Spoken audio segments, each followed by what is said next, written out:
are going to our last speaker. We've covered mostly Pakistan, Afghanistan so far, and now we're going to go to the border of Pakistan and India to talk about the conflict in Kashmir. The next presentation will be given by the founder and director of EFSAS, Mr. Junaid Qureshi. He's also a columnist and a political analyst, mostly writing on issues related to the conflict in Kashmir. So, Junaid, the floor is yours.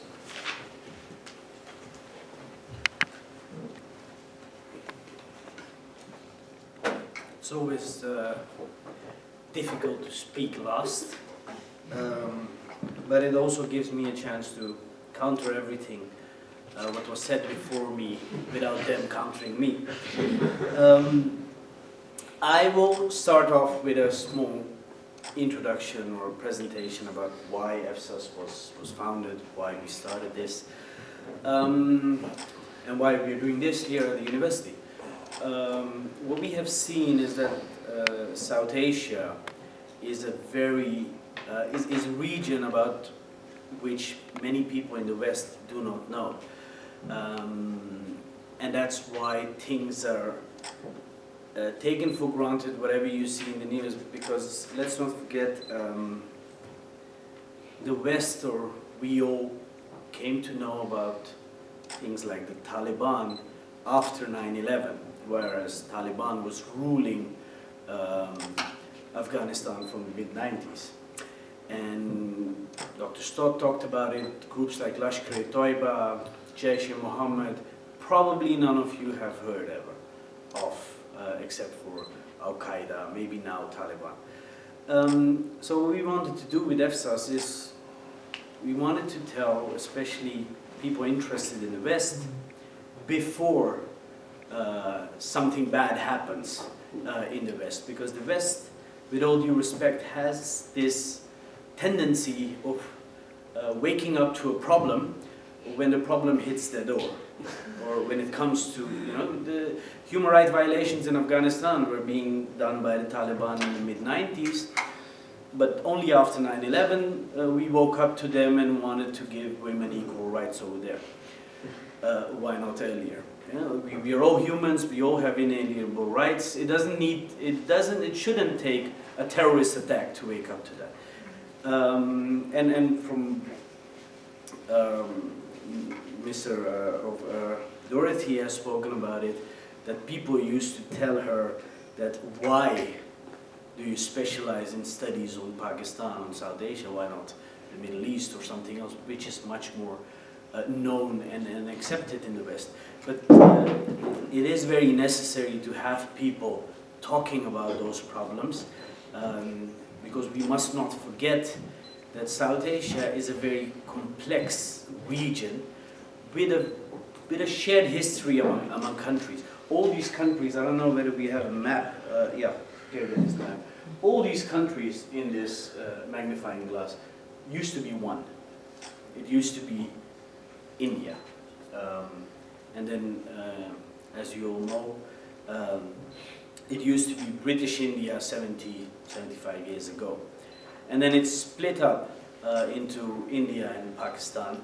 And as a partition, as a parting gift, the Britishers gave India and Pakistan the issue of Kashmir.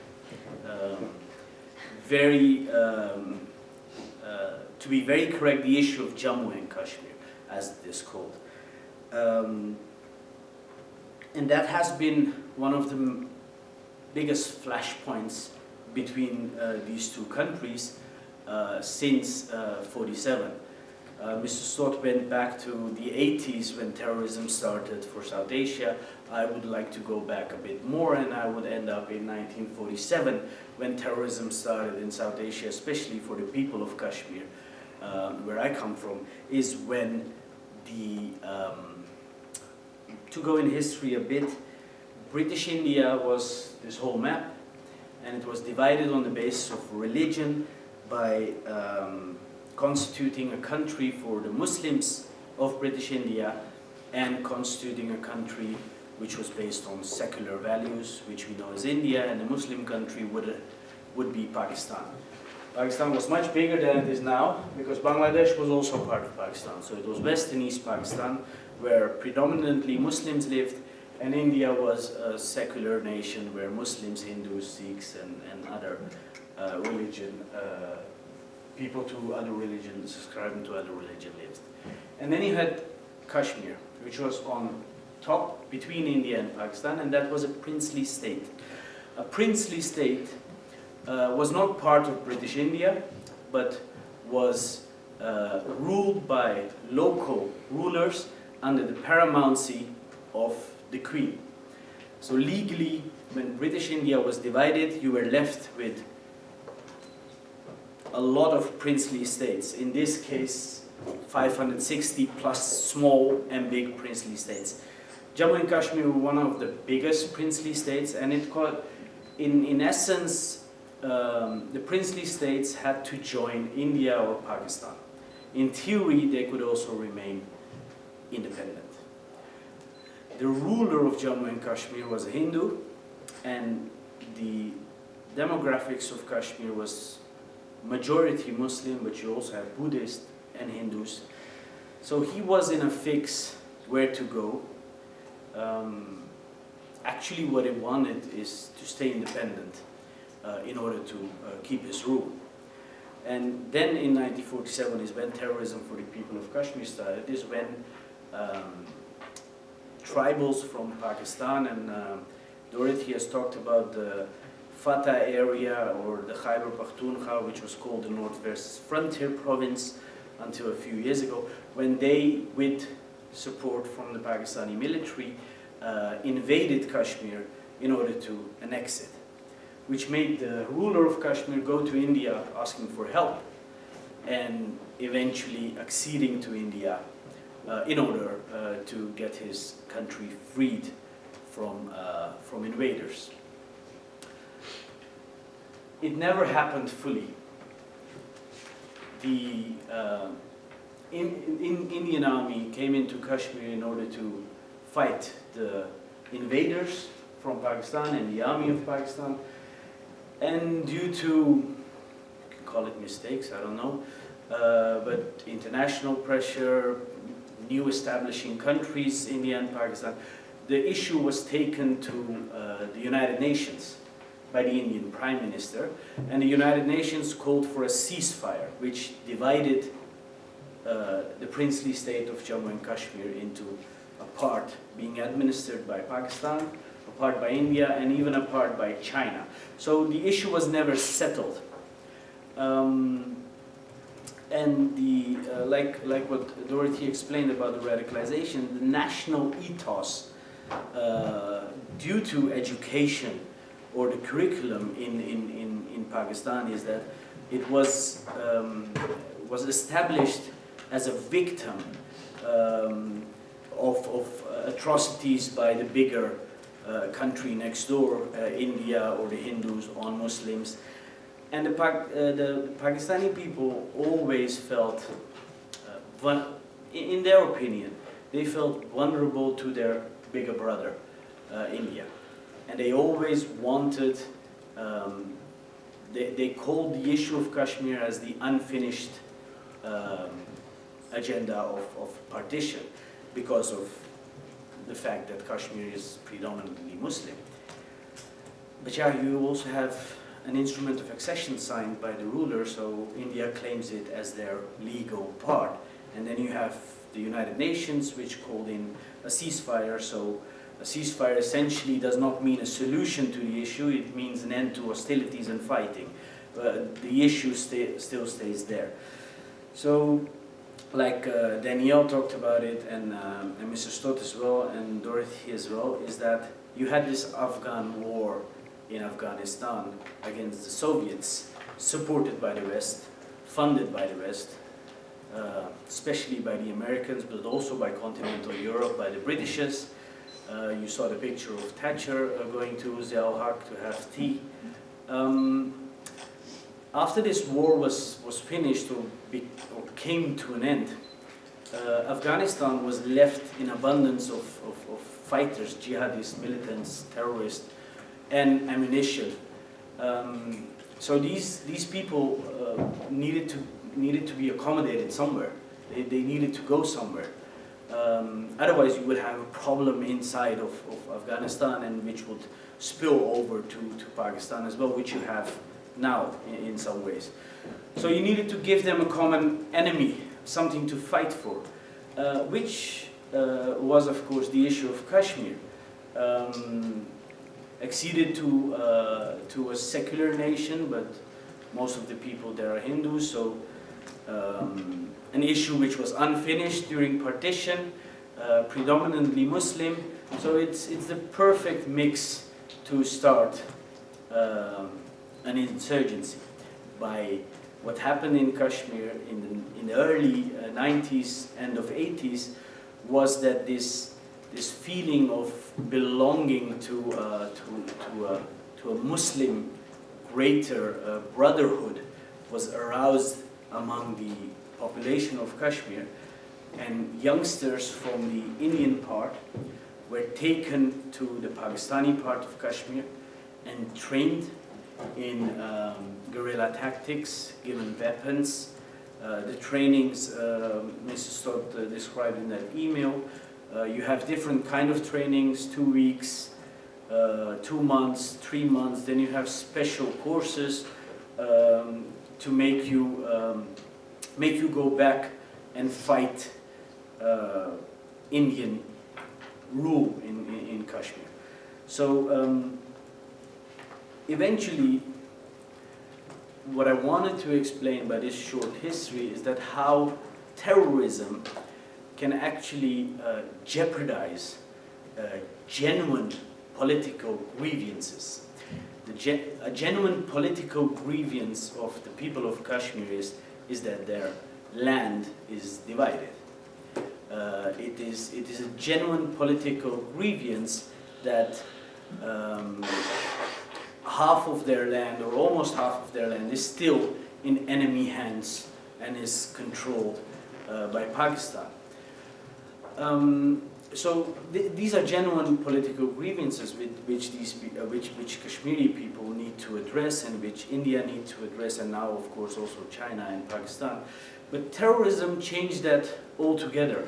When you bring in the gun, when you bring in violent means to try to solve political issues, you very quickly lose any kind of claim to justice, any kind of objectivity, especially when the gun is brought in a predominantly one religion area, supported by a country which has the same religion, supported by a country which has the same history in Afghanistan. So it very quickly becomes a terrorism issue, which loses its credibility in the eyes of the world. And that's exactly what happened in Kashmir. That's why talking about terrorism in South Asia is very important, because we must not forget there is a huge threat of terrorism in South Asia, but there are also issues, political issues, which need to be addressed.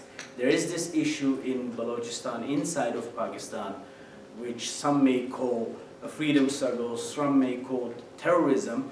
Let's not debate what it is, but what we need to understand is that there is an issue which needs to be addressed. There are people who are not happy with the state, and the state needs to address that. Same goes for the issue of Kashmir.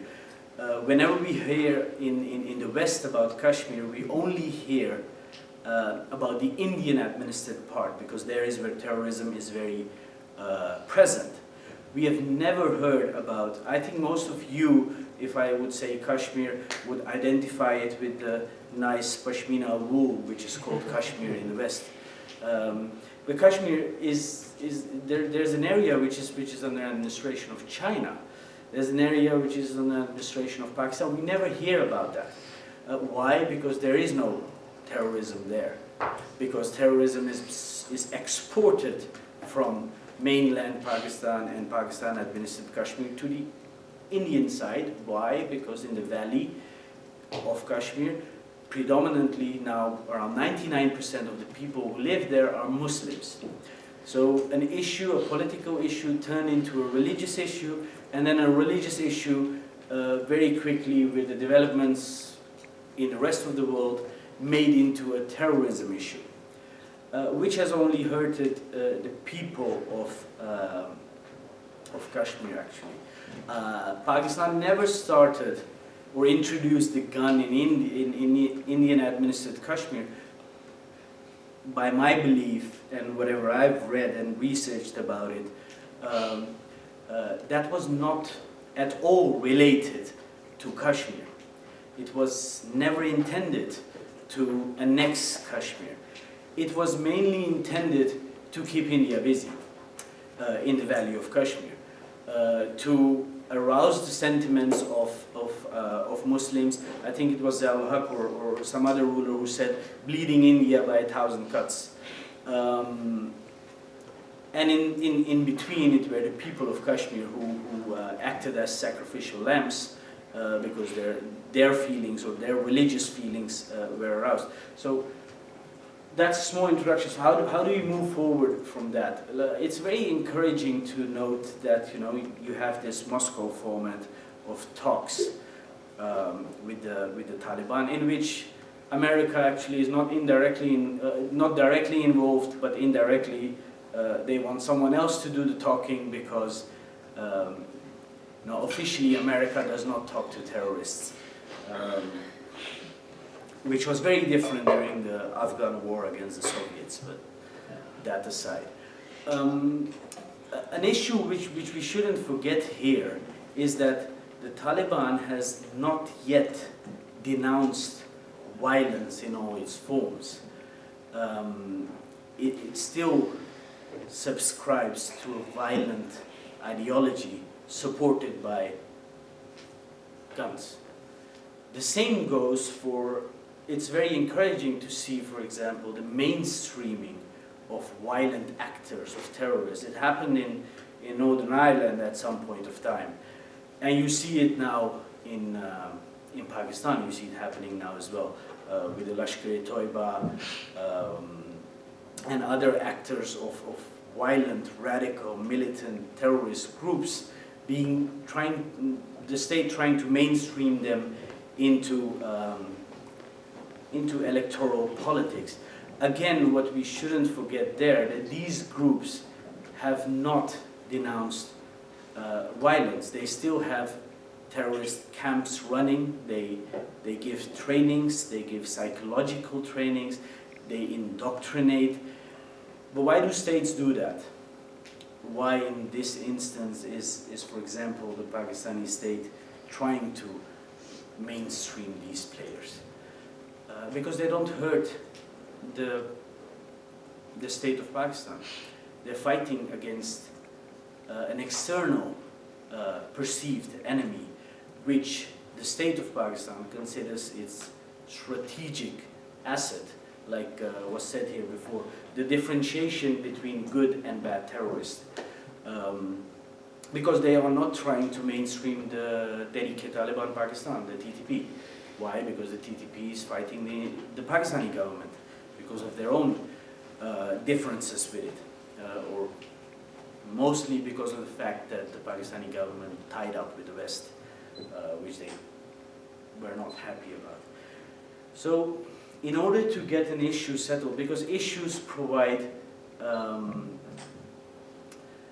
they provide a reason for other players to move in and take advantage of that.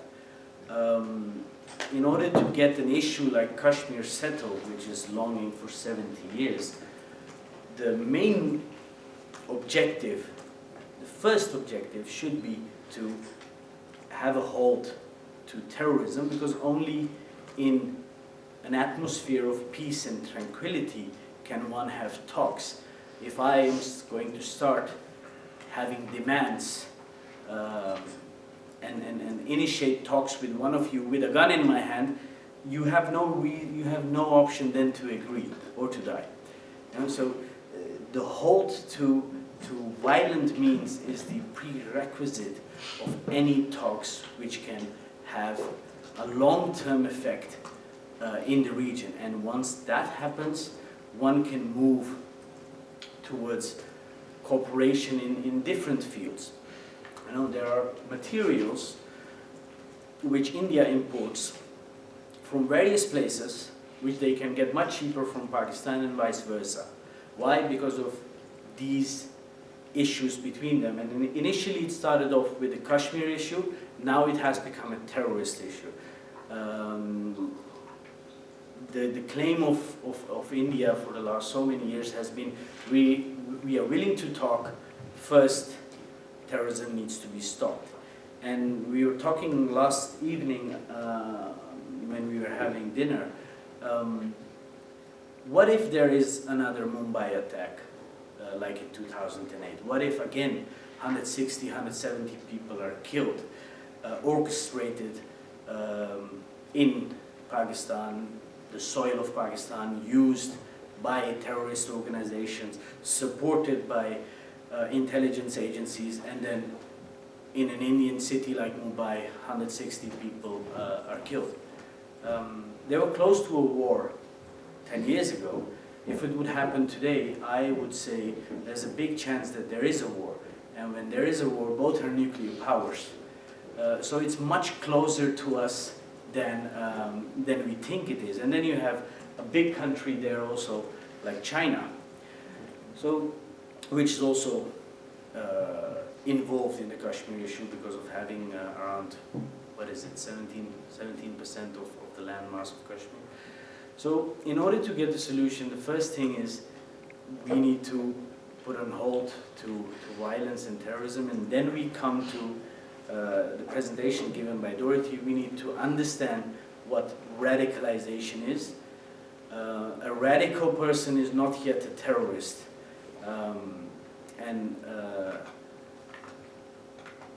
Where do you distinguish between a radical person, radicalized person, and a terrorist?